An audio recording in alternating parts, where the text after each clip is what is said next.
اب ایسی بات ہے کہ ہم اس کو سوچ بھی نہیں سکتے. وہ راستہ ہی اور تھا جو ہم نے چھوڑ دیا. جو ہماری دکانوں پر جائیں، عدالتوں میں جائیں، منڈیوں میں، اسکولوں اور کالجوں میں، ہمارے میڈیا کو دیکھیں، کہاں اسلام نظر آ رہا؟ کافروں سے بدتر ہمارا ہر معاملہ. اور ہم یہ توقع رکھتے ہیں کہ اللہ اور اس کے فرشتے ہماری مدد کے لیے آئیں. یہ کام کبھی نہیں ہوگا.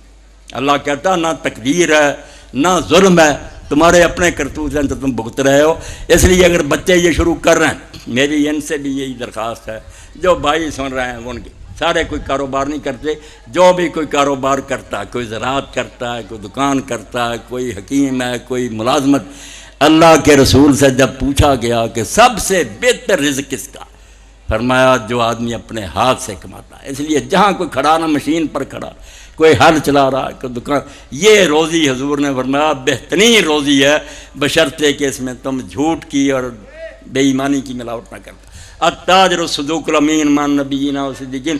نماز روزے پر یہ ثواب نہیں آیا میرے بھائیوں، جن دکانداروں کے لیے آیا کہ جو بیچنے والا سچا ہوگا اور امانت دار ہوگا وہ قیامت کے دن نبیوں اور صدیقوں کے ساتھ ہوگا. اب ان سے بڑا مرتبہ کیا؟ شہید بھی نیچے ہیں، صالحین بھی نیچے ہیں، اوپر نبی اور صاحب صدیق ہیں. فرمایا ان کے ساتھ ہوگا کہ اتنے کاروبار میں پھنس کر بھی خدا کو نہیں بھولا، کسی سے جھوٹ نہیں بولا، کوئی فریب نہیں کیا، ایمانداری سے چیز دی، اور زیادہ کی بجائے تھوڑے کی طرف آئیں. اور اگر کوئی غریب ایسا آ جائے آپ سمجھیں کہ یہ بیچارہ تو پتہ نہیں یہ پیسے بھی کہاں سے لے آیا، تو اگر آپ کو اللہ نے توفیق دی ہو تو اس کو مفت ہی دے دیں. اس میں خسارہ نہیں ہوگا، انشاءاللہ یہاں بھی برکتیں ملیں گی آپ کو، اور اگلی دنیا میں تو پھر سرخ روئی ہے. اللہ کے رسول کو ہم سامنے رکھ کر چلیں نا، اس وقت آگے حضور ہوں. ہر کوئی کام کر رہے ہیں یہ پوچھیں کہ یا میں خود پڑھوں یا عالم سے پوچھوں کہ حضور نے نکاح کیا، بچیوں کا کیسے کیا تھا، کاروبار کیسے کیا تھا. یہی نور کی بارش ہو جائے، اللہ کی رحمتیں ہو جائے. جب آپ کو ہم نے چھوڑ دیا، اللہ کا کسی سے کوئی رشتہ نہیں، اللہ کا ہم سے رشتہ صرف محمد مصطفیٰ صلی اللہ علیہ وسلم کی وساطت سے. ان کو مانیں گے. میں نے پہلے بھی اقبال کا شعر پڑھا کہ محمد سے وفا تو نے تو ہم تیرے ہیں، یہ جہاں چیز ہے کیا لوح کرم تیرے ہے. اور یہ سارے جو کر رہے ہیں نا، کہیں خاکے چھاپتے ہیں، کہیں ہمیں دہشت کر کے، کیا ہے ان کا فلسفہ؟ ایک ہی علامہ اقبال نے نظم لکھی تھی کہ ابلیس کا پیغام اپنے سیاسی فرزندوں کے نام. آج سے 50 سال پہلے اس وقت بتا دیا تھا کہ ان کی سکیمیں کیا. سکیم یہ ہے، یہ فاقہ کش کے موت سے ڈرتا نہیں ذرا پروگرام انہوں نے بنایا. یہ کوئی خبر نہیں ہو گیا کہ ایران میں آ گئے، عراق میں پرانے منصوبے. ارادہ کیا کہ حضور کے نام لیوا ختم ہو جائیں. سوچا کیا بے ایمانوں نے؟ ہمارے بارے میں کہتے ہیں یہ فاقہ کش کہ بھوکے رہ لیتے ہیں یار مسلمان. یہ فاقہ کش کے موت سے ڈرتا نہیں ذرا. نہ بھوکے رہنے سے نہیں کوئی ڈر ہے، نہ جان دینے سے ڈر ہے. روح محمد اس کے بدن سے نکال دے. یہ سکیمیں ہیں کہ ان کے دلوں سے حضور کی محبت کھینچ. اس لیے یہ بے ایمان لگے. ان کے پادری، ان کے وزیر، ان کے بش، سب کا منصوبہ کہ مسلمانوں کے دلوں سے حضور کی محبت جاتی رہے. اور جب محبت نبی علیہ السلام کی جاتے رہے گی، نہ دنیا ہماری سنورے گی نہ آخرت سنورے گی. خاسرت دنیا والآخرہ. اگر چاہتے ہو کہ کوئی ترقی نصیب ہو، کامیابی نصیب ہو، ایک ہی نسخہ. اس محفل میں بیٹھے نوجوان فیصلہ کریں، بوڑھے کریں کہ اتنی عمر گزر گئی ہے.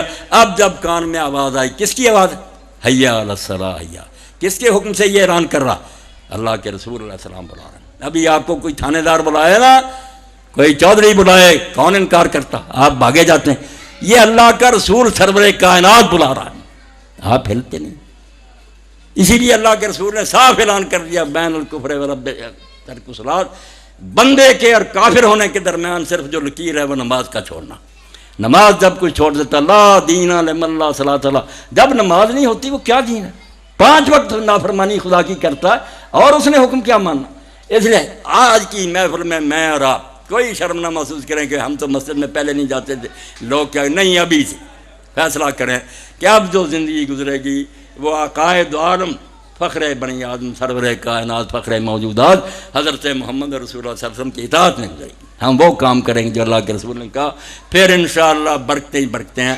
یہ چند باتیں جو میں نے کہہ دیں، کہہ جاتا ہوں میں جوش جنون میں تیرے اسرار. مجھ کو بھی صلاح دے میری آشفتہ سری.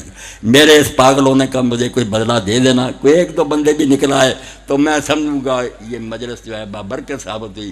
اور اگر بے اثر رہ گئی تو میں نے بہرحال آپ تک بات پہنچا دی ہے. آگے معاملہ آپ کے ہاتھ میں ہے، اور فیصلہ دن قیامت کے اللہ کے حضور ہوگا۔ وآخر دعوانا ان الحمد للہ رب العالمین وصلی اللہ تعالی علی عبد اللہ ورسولہ خاتم النبیین سیدنا و نبینا و مولانا محمد وعلی آلہ و اصحابہ اجمعین۔ اللہ خوش رکھے۔